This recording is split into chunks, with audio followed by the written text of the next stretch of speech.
A tired city dweller slowly made his way through the night's bustle, feeling lonely despite the noise around him. He reflected on how endless work had quietly deprived him of his friends and his lover, and then quietly pushed him toward his 30th birthday. Gradually, he calmed down, enjoying a small sweet from the convenience store, convinced that such little things at least brighten up lonely everyday life. Meanwhile, nearby, an adult passerby was checking to see if her child could complete an errand. After this, the traveler returned to his old thought: he was an orphan and had never seen his family. He dreamed of his own home, but feared that his limited income would prevent him from building either love or a family. Gradually, his mood sank, and he decided to go to bed, but suddenly everything around him went blurry. A bright flash pierced the space in front of him, causing him to press his hand to his chest. Meanwhile, another soul in another place was awakened by a strange noise and tried to figure out what time it was. However, a glance at the tiny palms instantly told her that an incredible change had occurred. A young man standing nearby noticed the child and froze in surprise, while the three adults watched with mild interest. Behind them, another figure stood silently, not interfering but observing. Afterwards, one girl excitedly asked to hold the little boy, claiming he was her relative. Another toddler then demanded the same honor, prompting a puzzled remark from an onlooker. Then the older girl suggested entrusting the baby to Hilda first, and the two boys looked at the baby in amazement, wondering if they would be able to hold him carefully. Soon, the older figure confidently expressed a desire to comfort the child, much to the surprise of the others. She hugged him with excessive force, causing the child to become unsettled, while another teenager quickly warned Hilda that she was in danger of holding him too tightly. Then the older sister continued to hug the baby, calling herself his older relative, and the child mentally thought about Hilda and the other boy, as if trying to connect what was happening with the new names.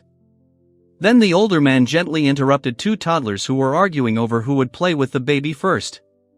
The girl reminded the child that they were now considered his elders. The little boy wondered if his name was really Aries, while two other kids nearby enthusiastically commented that the name sounded beautiful and suited him. Afterwards, the older girl thanked the baby for his birth, tenderly acknowledging her feelings. Aries realized he'd never heard such words before, and the warmth was reflected in his gaze.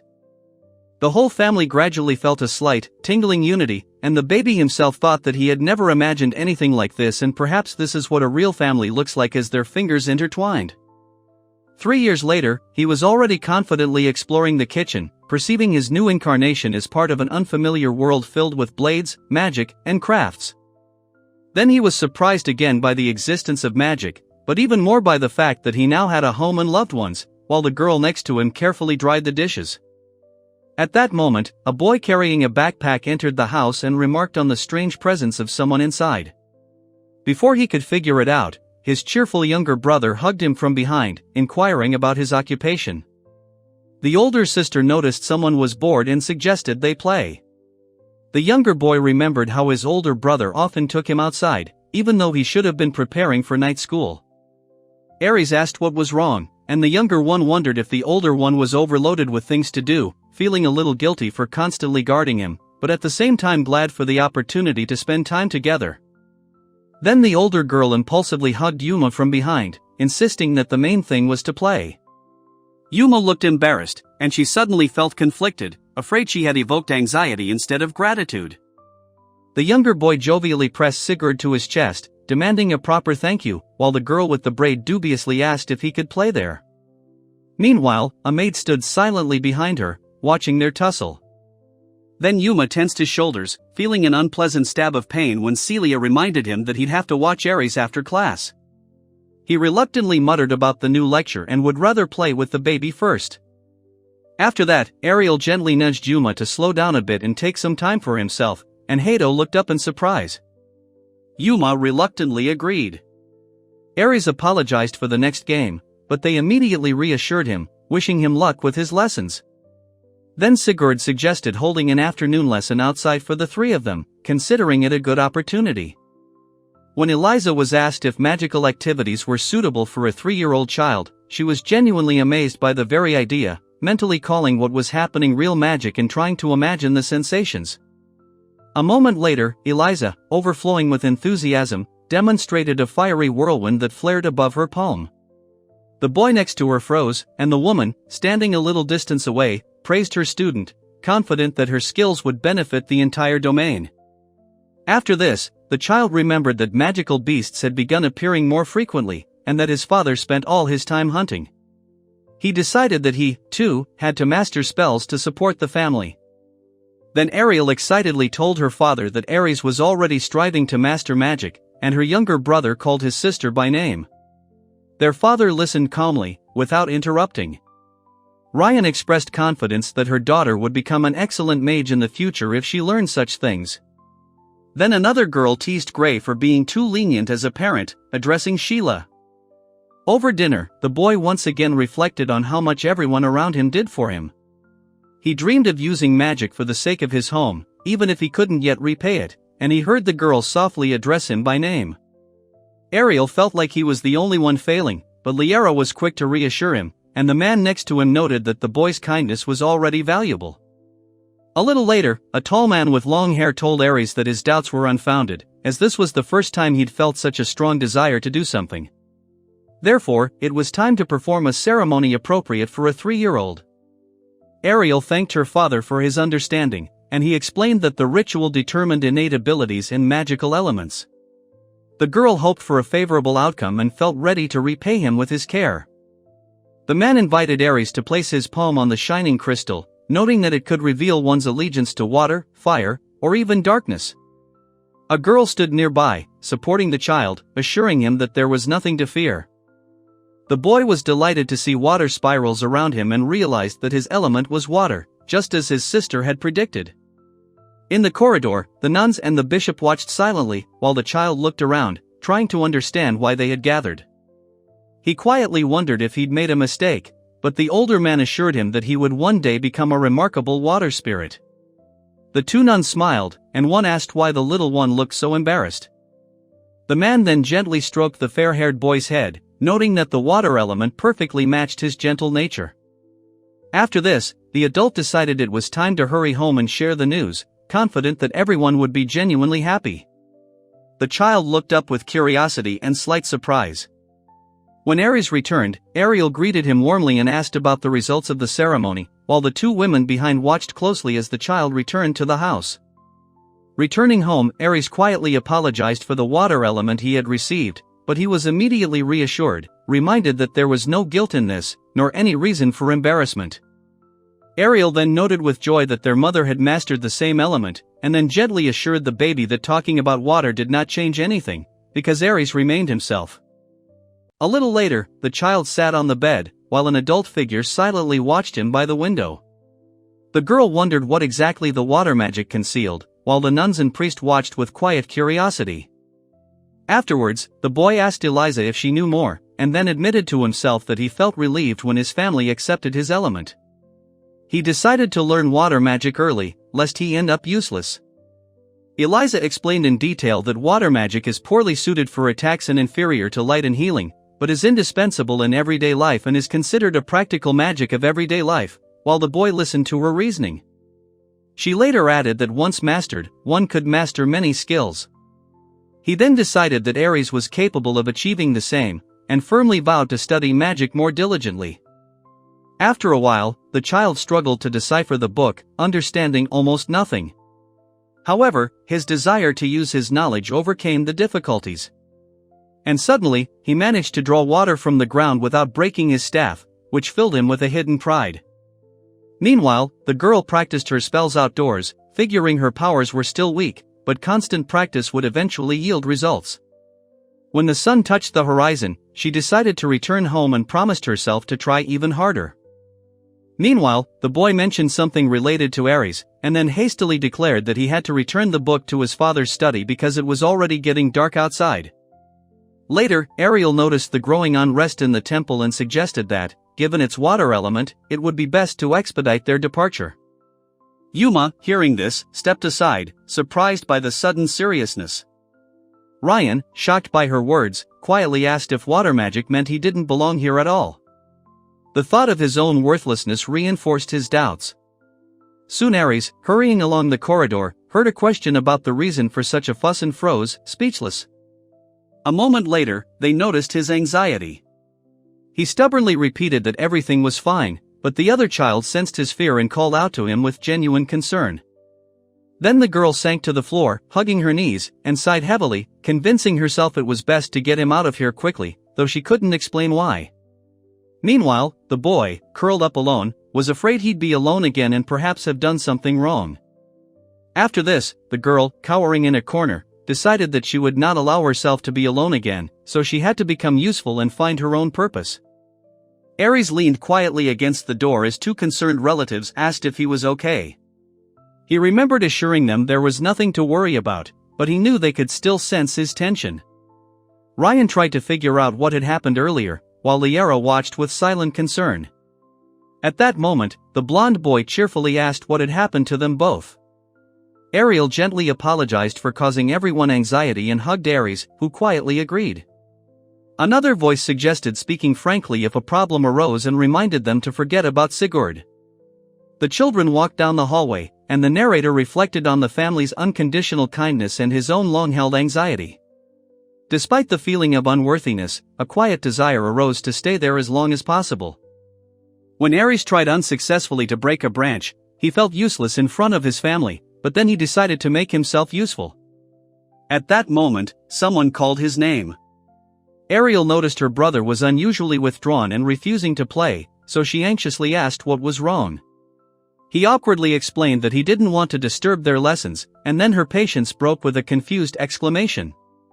After that, Aries found himself pinned against the wall while a persistent relative demanded that he stop hiding his worries, and another figure gently reminded him that the rest of the family was worried about him too.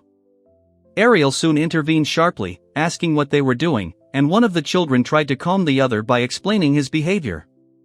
Meanwhile, the third child silently admitted that he was once again creating unnecessary difficulties for his loved ones. Then Aries broke free and ran off, apologizing, and the girl remarked that silence would only make Sigurd seriously angry, as he didn't handle such situations well. The others heard her words with growing tension. Ariel and Yuma exchanged a brief glance, and the next second there was a knock on the window. She hurried to open the door and immediately asked if something serious had happened. At that moment, the girl admitted to herself that she wanted to be useful and no longer wanted to cause anxiety. Scenes flashed before her eyes, a boy waving his hand and another child picking up scattered books. Meanwhile, the little boy desperately reached out to the group of happy people, a maid, an adult couple, and two children dreaming of staying with them forever and feeling the same warmth. But then he lost his balance and fell, realizing he had completely exhausted his mana and was unable to move. Sitting on the grass, he realized the gravity of his situation. After this, the child remembered he had to go back and apologize, mentally picturing the people he loved. He reached out to the predatory creature that had appeared nearby, not fully understanding the danger of the approaching beast. When the girl asked if he was okay, he looked up and suddenly called her mom, shocked by his own mistake and fatigue. The girl was surprised, asking if her mother was really there, and then a smiling woman appeared from behind her shoulder, saying that her brother and sister had already told her about everything that had happened. Later, another girl called out to Aries while running alongside her, and a man with long hair looked at the child with sadness while a maid asked why he did that. Ariel called out to her father and the younger children, reminding them that it was dangerous to venture into the forest alone at night. At that moment, Ryan was once again scolding himself for causing everyone unnecessary trouble and not knowing how to make amends. Aries, feeling helpless, quietly apologized and admitted that he wanted to stay close, and the man with long hair asked why he went so far and what happened to him. Ariel then remembered an overheard conversation about how she might have to leave, so she decided to make herself indispensable and believed that this way she could stay with her family forever. The girl, unable to hold back her tears, admitted that she considered herself useless and could hardly use magic, and the man recalled how he had once heard similar experiences and was struck by her sincerity. Aries asked himself with a serious expression why he had acted so rashly, but then suddenly hugged the girl, who, despite her fear, still wanted to stay close to everyone. Afterwards, Ariel quietly apologized to him, and he stood there, perplexed.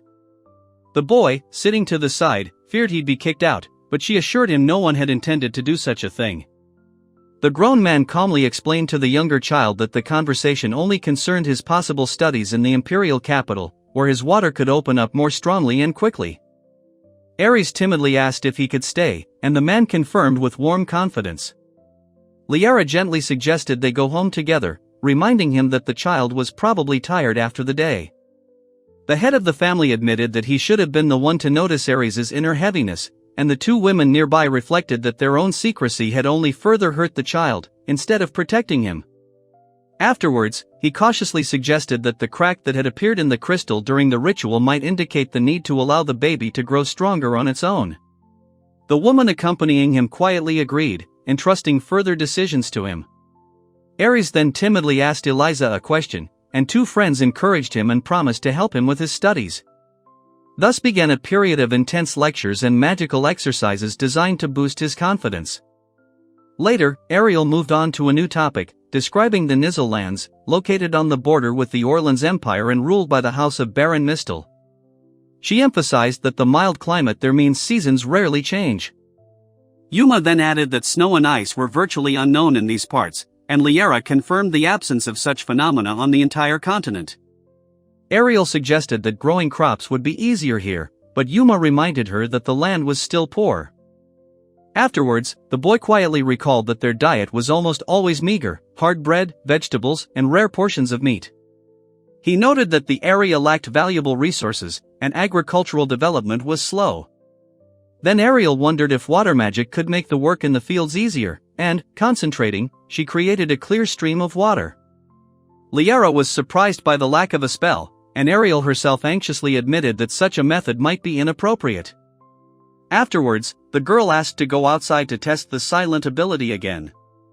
A confident gesture summoned a powerful stream of water, and she noted that switching to a silent form significantly increased the efficiency of mana consumption. Ariel then admitted that everything was much easier now than before.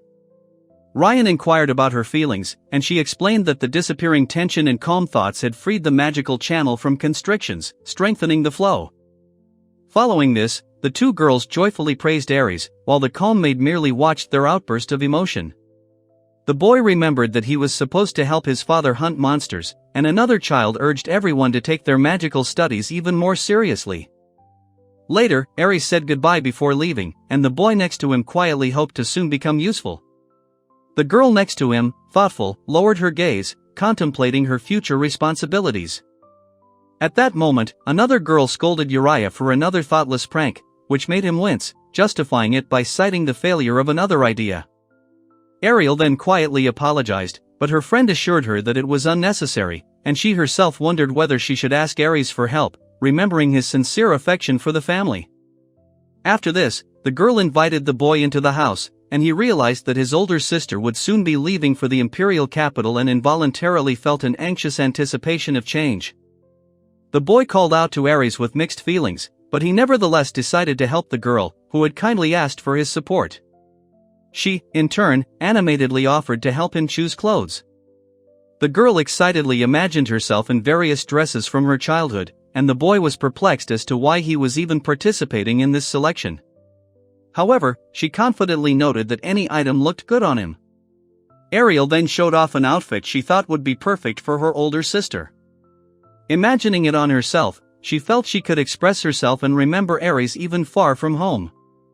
After this, the friendly girl said that she was always glad to see her, and the two boys called out to their sister as they approached the building where three adult observers stood quietly.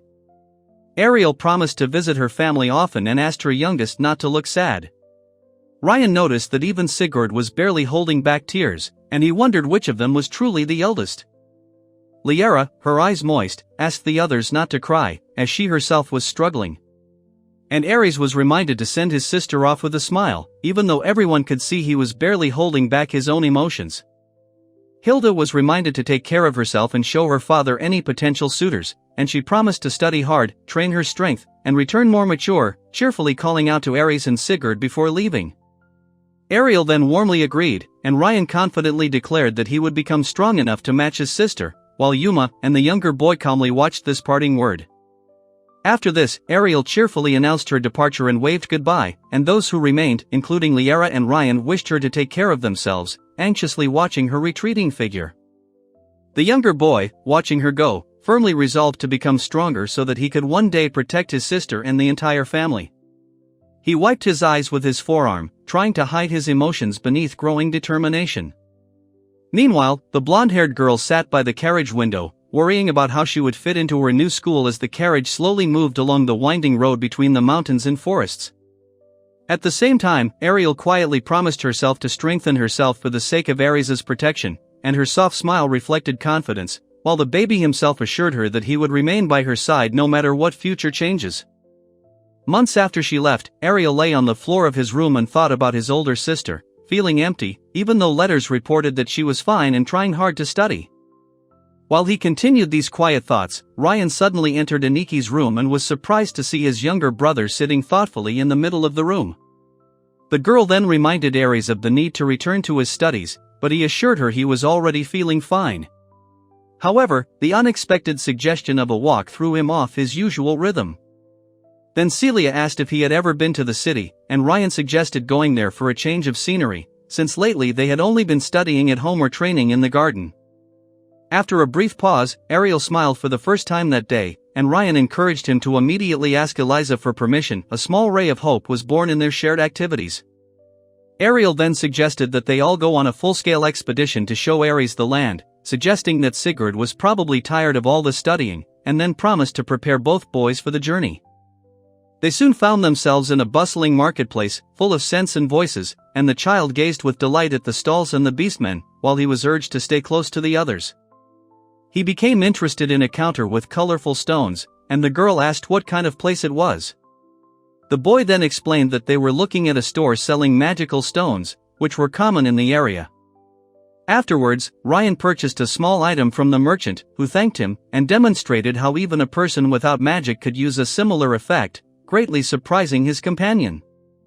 He then explained that while everyone possesses only one elemental power, such devices can mimic different ones, which is why adventurers often choose this path. Eliza carefully confirmed his words. The girl added that rare people with two elements are called double, and the child next to her was genuinely amazed when he heard this unusual definition for the first time. The boy admitted that he'd recently studied the topic of doubles but had already forgotten the details, and the girl remarked that his older brother's explanation was truly simple. Then the younger brother enthusiastically supported Sigurd, who promised to teach Ares all day. Later, they were warmly greeted by an elderly man who thanked Sigurd for helping him with the heavy load earlier, although the young man himself sheepishly claimed that he was only carrying out his father's instructions. In conclusion, the boy promised to help again when he became the next heir, and the old man, with the cheerful child at his side, discussed his origins and possible future as the new ruler of the lands. The girl apologized to Ares for dragging him into a business conversation, while one young man noted his reliability and even popularity, and the other silently decided to help him when the time came. Ariel then carefully wiped the crumbs from Yuma's face, and he only responded quietly, after which he thoughtfully noted that they had good times ahead, and Ariel watched him with calm attention. The younger child thought about his older brother, but he immediately suggested that they go and see their mother nearby, which caused the younger one genuine surprise and slight excitement. On the way, the boy wondered what their mother was doing, and soon a friendly woman greeted the guests with a warm smile, asking if they had come specifically to see her. Eliza apologized for the sudden visit, explaining that they were showing Ares around, and the woman in the plaid dress politely thanked her for his attention to her work. The boy explained to his companion on the way that it was a medical shelter where they helped the wounded, the homeless, slaves, exiles and orphans, as they walked through a spacious hall filled with people. He remembered his mother working here for those who had nowhere else to go, and the girl had stepped away briefly while another asked about a certain rando. The boy decided that such service was quite worthy. Ariel then invited the two to see their mother's work up close, just as the man apologized for a slight leg injury and the woman clarified that young Ares was her second son. Ares politely introduced himself to Rand, who responded warmly, while the other boy inquired about the hunter who often accompanied their father on his expeditions. The girl then offered to demonstrate a healing spell, noting that she was ready to treat the injured leg, and the man quickly agreed, allowing her to begin leisurely reading the formula. Ariel used healing magic, and the boy watched in admiration as the wound quickly healed, mentally noting that his mother truly had an exceptional gift. Rand thanked her for the opportunity to show this to his son, and the woman replied that she was equally grateful. The boy happily echoed her words, learning that Ares' water element would provide a good foundation for him. Ryan then explained that Rand was a valuable asset to the territory, as there was a shortage of fighters, and the boy understood this, while Liara suggested that Sigurd at least relax a little on the way back, as the topic was difficult. Ares happily confirmed that the day had been eventful and rewarding, recalling both the training and the delicious skewers, while his companion hoped that the boy would retain these memories even when he grew up. The youngest child confidently declared that he would never forget his older brother, who, surprised, asked him not to puff out his cheeks. Then the little one added that he would never forget his sister, his mother, his father, or Eliza. The girl thought that he was sad today, and quietly wondered if she could do for him the same thing that others had once done for her, feeling how an inner desire to help took over. Soon the joyful child grabbed someone's hand and pulled them home, eager to walk together, while the one being held by the hand felt an unexpected sincerity in this gesture. Ryan hugged the younger boy tightly, causing him a ticklish sensation, after which he cheerfully said goodbye to everyone, preparing to leave, and the coachman noted that the departure time could not have been better. Ariel waved vigorously, wishing his older brother a safe journey, and he responded with a decisive fist pump and a confident gait as he walked toward the carriage. Later, Ryan sat at his desk and firmly decided to become as kind as his mother and sister, as smart as Eliza, and as strong as his father and older brother, dedicating himself to persistent study. Yuma was immersed in a book on combat magic, wondering whether his own imagination influenced the power and quality of a spell, and then wondered if it was possible to change the temperature of the energy created with the power of thought. After this, the adult asked the boy if he was ready for his first hunt at the age of 5, and the child confidently confirmed his readiness, showing that he had been waiting for such a moment for a long time. Meanwhile, Ryan concentrated and formed a water ball, easily breaking up the scattered rocks with it, and Celia noted the precision and purity of his magical effect. Having reached the age of 5, the boy reminded himself that he had already mastered both the sword and basic spells, so he decided to test his strength in a real fight and tomorrow ask his father to participate in the next task. He smiled warmly, agreeing to go on the expedition on his own, while the girl thought that she would most likely be considered too young for such an ordeal. Ariel then eagerly asked if she could really join despite her age, and the man at the table confirmed it, advising her to quickly put her blade and magic skills into practice. Later, Ariel wished her companion to rest before tomorrow, and he gratefully agreed, and the stern man said goodbye to his father and headed for the exit. In the room, the two women discussed the letter that had arrived, which contained an apology for the long absence, an explanation of past actions, and a request to meet with Ares in 2 weeks, while the man quietly thought that he was ready to do everything possible for the child. Ariel insisted that there was still a chance to maintain the usual order, but Liara calmly replied that everyone had to make their own decision, and hasty conclusions would only do harm. The girl sighed heavily, admitting that she understood their duty, but still dreamed of leaving everything as it was, while the man suggested focusing on ensuring that the child grew strong and was not dependent on circumstances. After that, he announced that he would take Ares on a mission the next day and asked Eliza to accompany the group. She agreed, and the older woman added that she was also willing to help, and the others agreed that this approach was indeed the right one. The group soon came to a huge gate leading into an unknown forest, and one of the adults noted the scale of the area, deciding to do everything possible for the child's sake. The man explained that the gate and wall protected the village from the weak inhabitants of the thicket, but deeper in the forest lurked much more dangerous creatures that sometimes came out to hunt. Ariel then reminded her comrade that they mustn't let their guard down for a second, and he nodded briefly. After that, she signaled for them to move, and the squad smoothly moved deeper into the forest's shadows.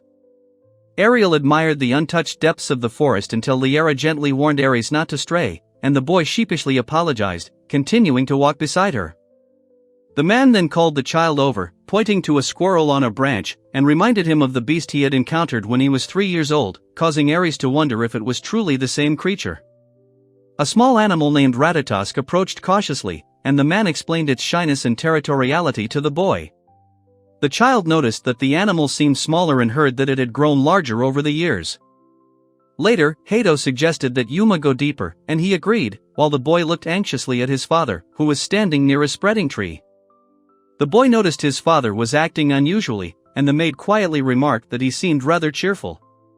The man himself recalled his recent battle alongside Ares and realized how much stronger the child had become. Realizing this, the boy decided to prove his own strength to his father, and the girl supported him with a slight smile, but the next second she noticed that the man had already gone ahead, without waiting for the others. When a pack of goblins approached the squad, the eldest boy immediately ordered Ares to retreat back, and Eliza warned of the risk and demanded that they stay together, strengthening the overall formation. Then Ariel revealed the hidden weaponry and insisted on taking a forward position, which caused Yuma genuine surprise. He did not expect that she would carry the arsenal covertly. Meanwhile, Ariel calmly met the oncoming enemies, after which she summoned a powerful whirlwind that tore the goblins off their feet and pinned them to the ground.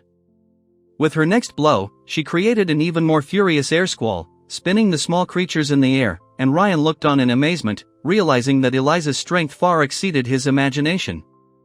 After a short pause, Ryan asked if Ares had seen what was happening, and, receiving a nervous sign, explained that even a weak spell could be deadly if it hit a vulnerable spot precisely. This worked for both magic and weapon combat.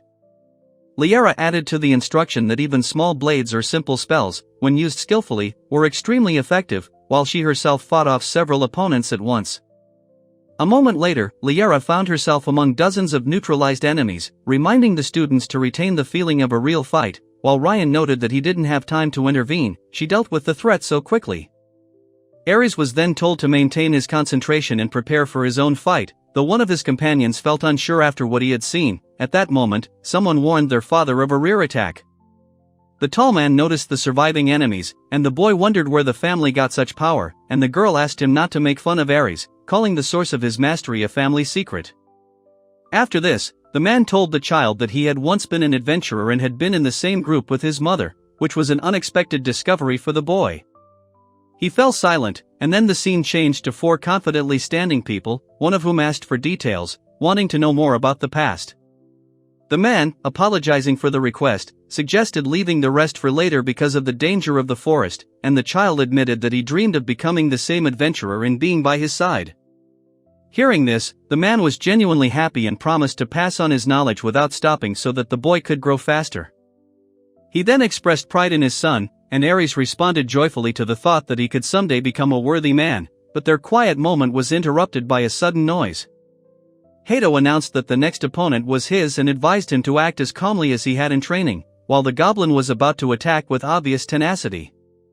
The boy took careful aim and hit the creature's vital spot, after which he celebrated his success with genuine delight, attracting the attention of his father and Eliza, who were watching him seriously.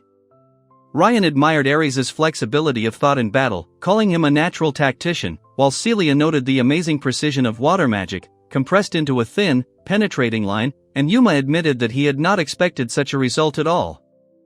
Realizing what had happened, the boy decided to try more techniques in a real fight and was surprised by how impressed everyone around him was.